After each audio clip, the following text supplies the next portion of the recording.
Hello students and welcome to online tutor. Online tutor में आपका स्वागत है और यदि आप मेरे चैनल पे नए हैं तो इसे सब्सक्राइब करना ना भूलें। तो अभी हम लोग जो है एक्सरसाइज 10.1 जो कि 9th क्लास का है मैथमेटिक्स, उसका हम क्वेश्चन नंबर 1 करने जा रहे हैं। क्वेश्चन नंबर 1 में इसने पूछा है कि a traffic signal board indicating school ahead is an equilateral triangle with side A, find the area of the signal board using हेरेंस formula. तो यहाँ तक इस पर्टिकुलर क्वेश्चन का पहला पार्ट है, उसके बाद आगे अलग पार्ट है जो हम आगे करेंगे। तो सबसे पहले एक स्कूल बोर्ड है जो कि स्कूल हेड जिसके ऊपर लिखा हुआ है, ये एक इक्विलेटरल ट्रायंगल बोलते हैं जिसकी तीनों भुजाएं बराबर होती हैं। ओके, तो ये समझ लीजिए ये एक ट्रायंगल है इक्विलेटरल जिसकी तीनों भुजाएं बराबर होती है और उसका साइड इन्होंने बोला है उसकी लेंथ ए है। तो इस ट्रायंगल की तीनों भुजाओं की जो लेंथ है वो ए है। अब हमने हेरेंस फार्मूला से इस पर्टिकुलर ट्रायंगल का एरिया निकालना है, ये पहला पार्ट इतना रहेगा। ओके, तो हेरेंस फार्मूला से ट्रायंगल का एरिया क्या होता है, देखिए एरिया ऑफ ट्रायंगल हेरेंस फार्मूला के हिसाब से ये क्या होता है, ये होता है S into S minus A into S minus B into S minus C, इसका स्क्वायर रूट। ओके, और यहाँ पे एस क्या होता है, एस होता है ए प्लस बी प्लस सी अपॉन 2, जहाँ पे ए बी सी डी क्या ट्रायंगल के साइड होते हैं और एस जो है सेमी पेरीमीटर होता है जिसकी ये वैल्यू निकलती है। हमारे केस में ए बी सी की जगह ए ही रहेगा क्योंकि उसकी जो है लेंथ ए दे के रखी हुई है। ओके, तो अब हम अपने वाले एरिया का ट्रायंगल अपने वाले ट्रायंगल का एरिया निकालेंगे। तो उसमें सबसे पहले एस की वैल्यू का रहेगी, देखिए एस रहेगा ए प्लस बी प्लस सी, तो हमारे केस में सारा ए है वो, है ना, तीनों साइड्स बराबर है, 2 हो जाएगा। तो एस की वैल्यू क्या आएगी 3a अपॉन 2, ये आ गई एस की वैल्यू। तो अब एरिया ऑफ ट्रायंगल क्या रहेगा, एरिया ऑफ ट्रायंगल ये क्या निकल जाएगा, देखिए सबसे पहले एस की वैल्यू क्या है 3a अपॉन 2, ये यहाँ पे हम पुट कर रहे हैं।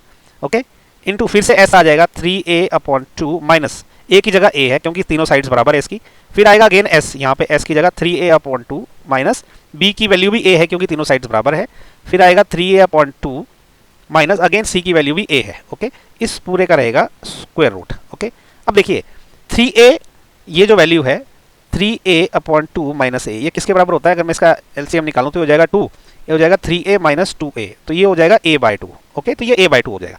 तो मैं इसको 3a बाई 2 को लिख सकता हूँ 3 इंटू a बाई 2। ओके, और इस पूरे को मैं लिख सकता हूँ, यहाँ मैंने a बाई 2 के बराबर किया इसको, तो ये a बाई 2 लिख सकता हूँ इंटू इस पूरे को भी मैं a बाई 2 लिख सकता हूँ इंटू इसको भी मैं a बाई 2 लिख सकता हूँ। ओके, इन पूरे का स्क्वायर रूट हो जाएगा। तो अब ये किसके बराबर होगा, देखिए स्क्वायर रूट से जब कोई चीज़ बाहर लेनी पड़ती है ना, उसके पेयर एक मतलब 2 पेयर के बदले हम एक बाहर ले सकते हैं। ठीक है, तो ये एक पेयर हो गया, तो यहाँ पे बाहर क्या आ गया a बाई 2 इन दोनों के बदले, और इन दोनों के बदले में बाहर क्या आ गया अगेन a बाई 2। ठीक है, और ये स्क्वायर रूट 3 तो अंदर ही रह गया, तो ये 3 अंदर ही रह गया। तो ये किसके बराबर होगा, देखिए a by 2 into a by 2, ये हो जाएगा a square. Okay, into square root of 3 by 4। ठीक है, तो ये आ गया एरिया ऑफ ट्रायंगल, ये हमारा आंसर है। ओके, ये है हमारा आंसर किसका, यहाँ तक का। इसके आगे इसने बोला कि पेरीमीटर जो 180 सेंटीमीटर, तो फिर एरिया निकाल के बताओ। एरिया ऑफ ट्रायंगल कितना निकला है हमारा, यहाँ लिख देता हूँ मैं, ये निकला है a square into square root of 3 upon 4। Okay, ऐसा निकला ये इसको यहाँ थोड़ा सा साइड में लिख देता हूँ, इसको मैं डिलीट कर देता हूँ। अब देखिए हमारे पास क्या है, हमारे पास इन्होंने बोला है कि बिकॉज ये जो है ना, इसने क्या बोला कि पेरीमीटर क्या होता है, ये तीनों भुजाओं का अगर मैं ऐड कर दूंगा ना तो पेरीमीटर बन जाती है। ठीक है, बिकॉज हम लिख सकते हैं कि हम ऐसा लिख सकते हैं कि perimeter of triangle this is equal to 180, इन्होंने दे रखा है सेंटीमीटर। ठीक है, लेकिन पेरीमीटर होता है कि अगर मैं तीनों को ऐड कर दूं तो इसका मतलब कि ऐसा हो सकता है कि a plus a is equal to 180 centimetre. Okay, इसका मतलब क्या हो गया कि 3a इज इक्वल टू 180, क्योंकि जब तीनों को मैं ऐड करता हूं तो पेरीमीटर बनती है। ओके, तो यहां से a की वैल्यू निकल जाएगी, ये हो जाएगा 180 अपॉन 3, तो ये 60 सेंटीमीटर की पेरीमीटर निकल गई हमारी a की वैल्यू।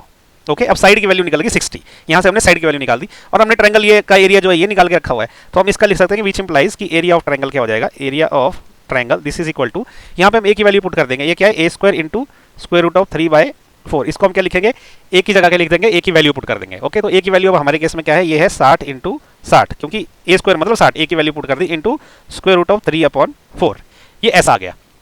ओके, तो अभी हम देखिए ये जो 4 है ना, इससे मैं इसको क्या कर दूंगा, ये 30 और ये 30 कट गया। ठीक है, तो ये कितना हो गया, देखिए 3 3 9, तो ये हो गया 900 इंटू स्क्वायर रूट ऑफ 3 इतना सेंटीमीटर स्क्वायर, ये निकल गया एरिया ऑफ ट्रायंगल। ओके, तो ये हमारा आंसर है। तो इसमें ज़्यादा कुछ नहीं है, इस पर्टिकुलर चैप्टर में ना आपको कैलकुलेशंस ही करनी है, बस हेरेंस फार्मूला याद रहना चाहिए। ओके, कैलकुलेशंस की ट्रिक पता होनी चाहिए, फास्ट कैसे कर रहे हैं।